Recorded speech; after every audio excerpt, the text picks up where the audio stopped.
आपल्या परिसरातील ताजी अपडेट पाहिजे आहे ना, तर मग आजच C24 तास या आपल्या YouTube चॅनलला लाईक करा, शेअर करा, सबस्क्राइब करा आणि बेल आयकॉनवरती क्लिक करायला तर अजिबात विसरू नका.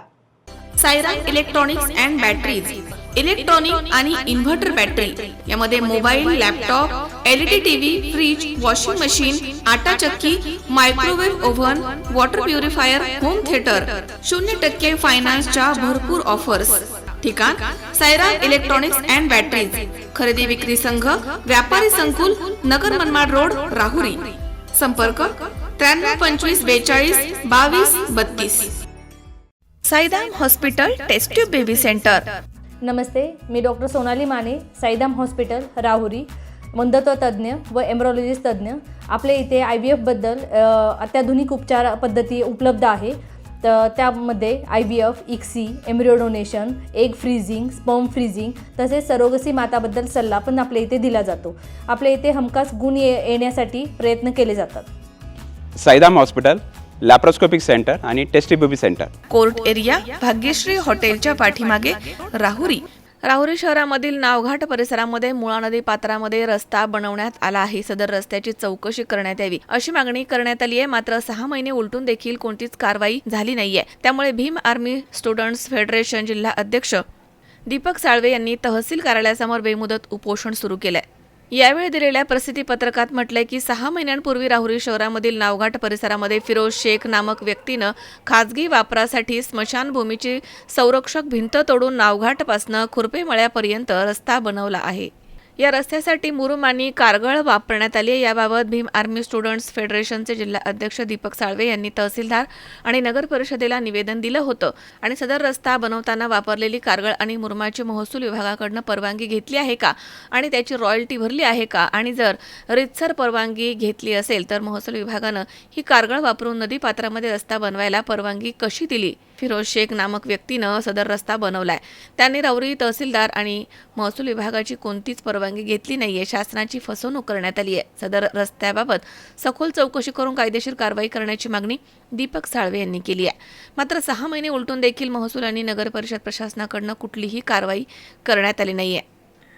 अखेर 5 जानेवारी रोजी दीपक साळवे यांनी तहसील कार्यालयासमोर बेमुदत उपोषण सुरू केलं आहे. यावेळी माजी मंत्री प्राजक्त तनपुरे, नगराध्यक्ष भाऊसाहेब मोरे तसेच युवा नेते अक्षय कर्डिले यांनी उपोषणस्थळी भेट देऊन घटनेची माहिती घेतली. तसेच संबंधित अधिकाऱ्यांना फोन करून आजच्या आज कारवाई करण्याचे आदेश देखील दिले आहेत. तर यावेळी सागर तनपुरे, गजानन सातबाई, दादा पाटील सोनवणे, नंदूभाऊ तनपुरे, सुनील पवार, गणेश खैरे, पिंटू नाना साळवे, बाबासाहेब जगदने, निलेश शिरसाट, निलेश जगदने, संजय जाधव, योगेश पवार, दादू साळवे, किरण साळवे, सचिन साळवे आदी या ठिकाणी उपस्थित होते. 10 जुलै 10/7/2025 रोजी राहुरी तहसीलला आम्ही राहुरीच्या शहर हद्दीमध्ये ज्या नदीपात्रामध्ये एक फिरोज शेख नावाच्या व्यक्तीने आपल्या वैयक्तिक बांधकामासाठी कमीत कमी 1 किलोमीटर असा मुरुम आणि कारगळ टाकून रस्ता बनवला होता. त्या संदर्भात पत्र दिलं होतं तहसीलला. तहसीलदारांनी त्या बाबतीत सार्वजनिक बांधकाम विभागाला कळवले की आम्हाला तुम्ही ब्रासमध्ये मोजून द्या.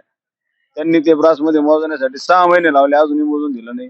आणि तहसीलदार यांनी त्या व्यक्तीवर कारवाई केली नाही. ते मुरुम आणि ती कारगळ तिथं टाकण्यासाठी यांना पेनल्टी आणि रॉयल्टी कुठं भरली, नदी पात्र यांना मुरुम टाकायला परवानगी दिली कोणी, हा माझा प्रश्न महत्वाचा आहे. त्यासाठी मी आज 6 महिने उलटून गेले तरी पण माझ्या प्रश्नावर कुठल्याही प्रकारची कारवाई झाली नाही. त्याबद्दल मी त्याच्यामुळे आज उपोषणाला बसलो आहे.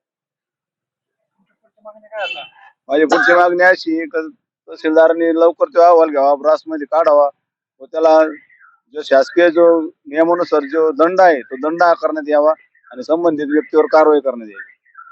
मनोज साळवे, C24 तास, राहुरी. कॉंग्रॅच्युलेशन्स वहिनी, बाळ झाल्याबद्दल. पण मी ऐकलंय डिलिव्हरी फार क्रिटिकल होती. आता ठीक आहे ना सगळं? अगं होता थोडा प्रॉब्लेम, पण स्त्रियांच्या आरोग्याची संपूर्ण काळजी घेणारं मातृसेवा होतं ना साथीला. सगळं सुरळीत झालं. किशोर वयापासून ते रजोनिवृत्तीपर्यंत स्त्रीच्या आरोग्याची संपूर्ण काळजी घेणारं अहमदनगरमधील पहिलं स्त्री रुग्णालय Matruseva women's hospital, obstetric ICU. किशोरवयीन आणि विवाहपूर्व समुपदेशन, गरोदर माता तपासणी आणि प्रसूती, पहिल्या सिझेरियन नंतर नॉर्मल डिलिव्हरीची सोय. मातृसेवा विमेन्स हॉस्पिटल, सक्कर चौक, नवीन टिळक रोड, अहमदनगर. फोन 98 50 20 0017.